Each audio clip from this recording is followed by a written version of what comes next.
what year is this? 2025. I've worked in radio for 22 years. I've never sat next to someone more prepared.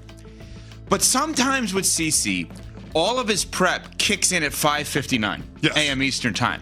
Whereas like Nuno and Pat and Jovante put in all this work to put the rundown together and put all this stuff together. And we're all talking all throughout the day. And at 5:59, he realizes, okay, this is what we're doing. Even though he has pages of notes prepped on it. So like there's a college football thing that we're doing later that he's like yelling at me. How is this guy not on the list? I'm like, I know that's what we're talking about. And then he has realized what's going on with all of the Bears conversation in and around Chicago, and it's kind of pointed at you. But again, Nuno, back me up on this. This is not something that is new. We've had this on the rundown, but this man realized that at 5:59, what happened? Am I right about this, Nuno? Yeah, because we were going to have a Bears conversation, but then about Caleb and him playing this weekend and what we should expect, yada, yada, yada, right? But yesterday, as we do around here, Canty mentioned how Caleb could potentially be the 6th best quarterback of last year's draft, which also doesn't mean he's not a bust, but doesn't mean he's the best quarterback. Right, and let's point out who those quarterbacks are, because there are a lot of good quarterbacks from last year. Jayden Daniels took his team to the Final Four. Drake May made the Pro Bowl. Michael Penix Jr., his offense averaged over 30 points a game in the 3 games that he started at the end of the season. I mean, we got J.J. McCarthy taking over a team that won, 14 games last year? And Bo Nix went to the playoffs. Yeah. So, I don't agree with you, but I don't think it's it's not blasphemy. But it's on the board. Right. Understood. Totally understood. So, Ben Johnson is the head coach of the Chicago Bears, and yesterday he spoke with the media, and we discussed, well, he didn't play in week 1, and now he's going to play in week 2, and what's the reasoning and what's the thought process, and Ben Johnson gave this answer yesterday. He and I met yesterday. I'm pleased with how he's able to spit these plays out right now. He's made significant progress in that regard, and once we get going here in a game week, we're going to condense the verbiage even more. So we've challenged him. It's been a lot. That was by design. And so if we struggle at all in the huddle, getting the play out, then yeah, the delays are going to pop up. And that's a little bit of part of the learning process and us growing. But by design, we've made this very challenging and hard. And we know what we need to do as a staff to alleviate some of that pressure. And I think week 1, we're going to be in a good spot. Okay, so they're building him up. They're giving him a lot. They're getting him ready for week 1, him being Caleb Williams, former number 1 overall pick in the draft. Well, coming up this weekend, they have a game against the Buffalo Bills. And you had your take yesterday, and the reaction was big on ESPN 1000 in Chicago. David Kaplan, Cap and J Hood, along with Jonathan Hood, had this to say about the Caleb Williams hate that's coming from my left. This national narrative that everybody parrots, Caleb Williams, and it's the same tired, well, the Bears will get us ratings, let's rip Caleb. That's the thing now. Like, if you tell me that we're 6 weeks into the season and Caleb looks horrible, okay, fair. But it's the same stupid, tired narrative that none of them that say it have been to one practice. Not one. They haven't seen him throw a ball since last January when he took him down the field to beat Green Bay at Lambeau Field. Not a ball.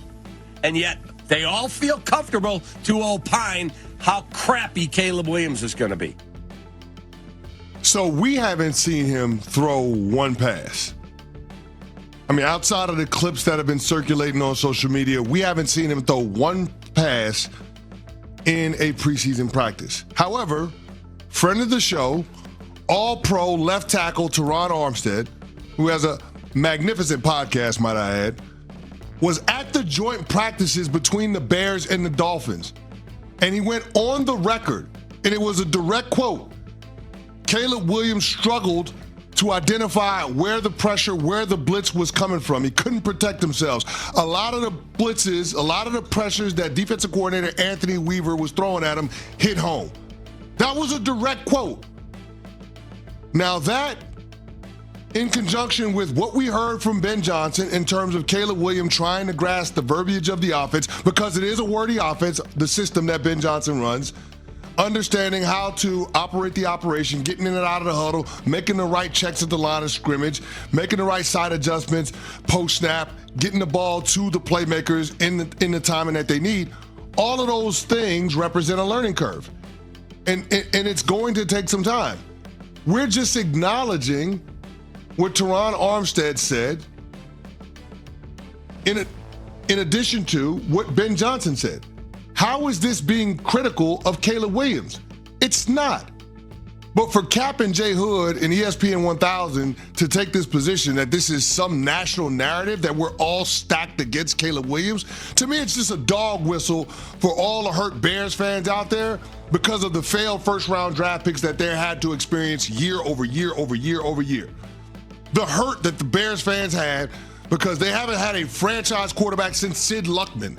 The hurt that Bears fans have because they haven't had a 4,000-yard passer in franchise history. That's the reason that they're trying to jump all over us.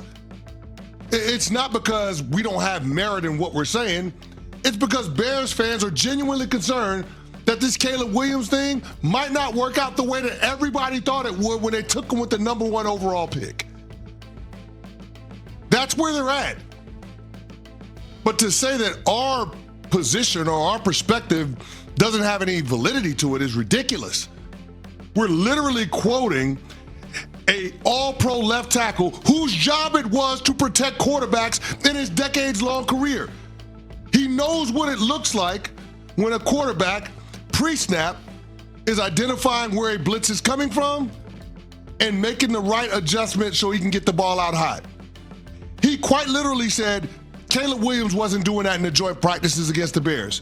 And coincidentally, we did not see Caleb Williams play in the first preseason game against the Miami Dolphins. Now, might I add, Cap said when he was on the show with us last week that Caleb Williams better play in the preseason game. He needs to take advantage of every opportunity that he has to run Ben Johnson's offense so he can be ready for the regular season. What changed, Cap?